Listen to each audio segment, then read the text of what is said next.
नमस्ते प्रणाम हर हर महादेव। हम अवधेश प्रेमी यादव तमाम भोजपुरिया जितना भी भाई लोग जुड़ल बा सबके हो गए नमस्ते प्रणाम। और आज लाइव बनी अपना फेसबुक आईडी पर और साथ में विकी विशाल जी के आईडी पर। नमस्कार प्रणाम। को मोबाइल अभी चलता साथ में जितना भी भाई लोग बा जल्दी जल्दी जुड़ी लाइव के शेयर करी। और आज लाइव आवे के मेन मकसद बा भैया फिनिश क्या कर रहा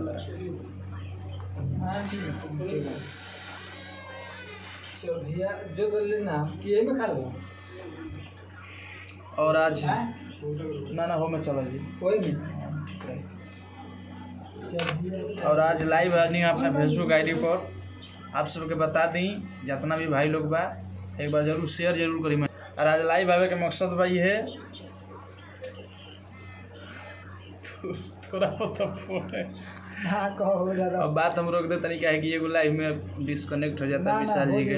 हम फोन मेरा में आप नहीं दिख रहा है, ये विशाल जी हैं, विकी विशाल जी राइटर साहब। नमस्कार प्रणाम। हम लोग छोट भाई राइटर विकी विशाल भैया बड़ा खुशी के बात बा कि आज हमने दोनों भाई अभी स्टूडियो में बनी जा और अपना अपना आईडी से लाइव बनी। और आप सबके बता दी कि कल सुबह 7 बजे RCM भोजपुरी हिट चैनल पर एगो बहुत ही सुंदर बहुत ही बड़ा रोमांटिक एगो भोजपुरी गाना रिलीज हो रहा बा RCM भोजपुरी हिट चैनल पर।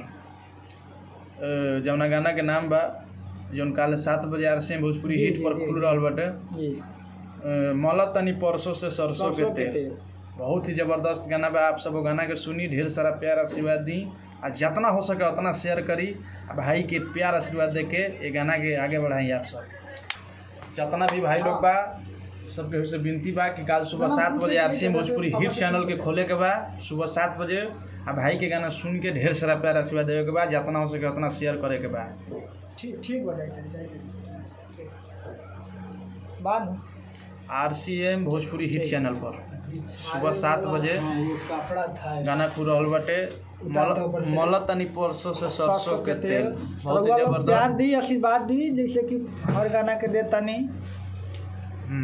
अभी अवधेश जी के बड़ा बढ़िया विचार वो गाना के मिलियन में व्यू जाता है। वही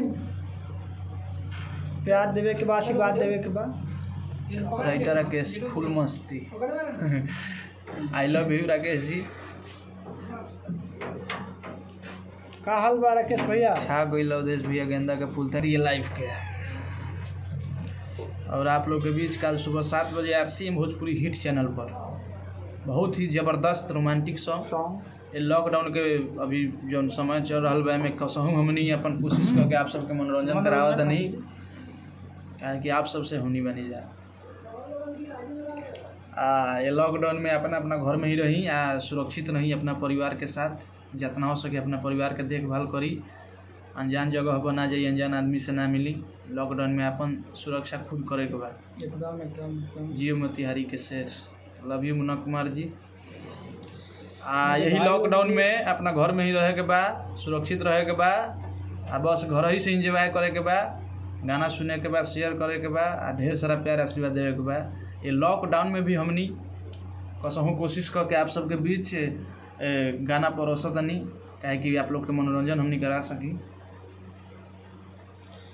तो फ्रेंड से बताओ और वीडियो भी आवता कसहूँ कोशिश करके वीडियो भी भइल बा। वीडियो भी बहुत जल्द छुट्टी।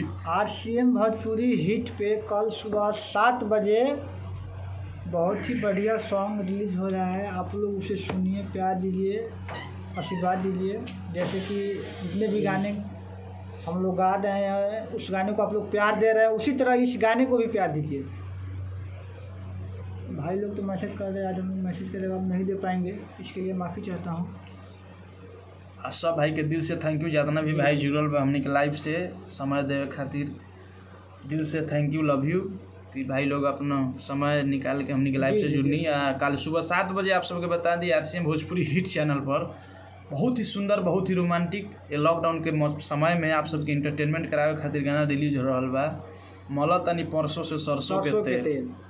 जिसमें भाई विशाल जी विकी विशाल जी गाना लिखे हैं, ज़बरदस्त मैटर लिखे हैं।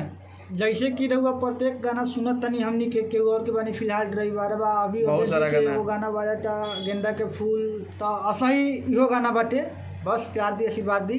एगो और गाना हमने के बहुत ही अच्छा रिस्पांस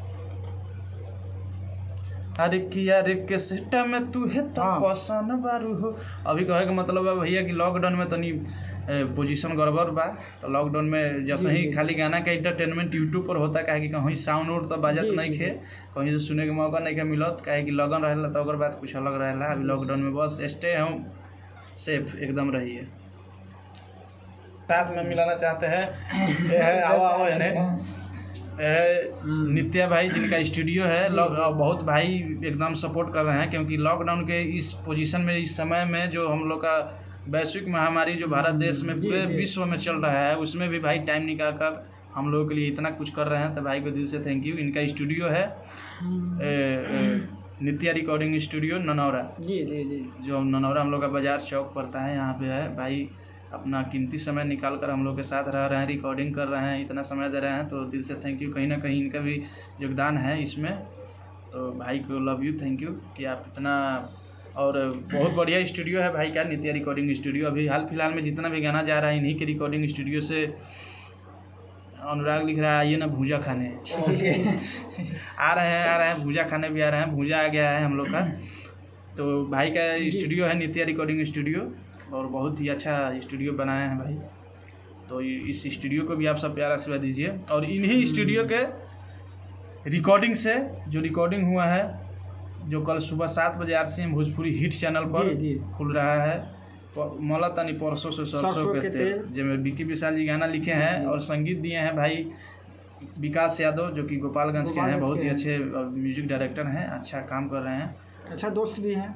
तो बस आप लोग से विनती बा आप लोग से आग्रह बा कि भाई के ढेर सारा प्यार आशीर्वाद दी। कल सुबह 7 जी, बजे जी, RCM कल सुबह भोजपुरी 7 हिट बजे। चैनल पर जाई एकदम गाना के सुन के जितना हो सके उतना शेयर करी। मला तनी परसों से सरसों के तेल क्या बात है।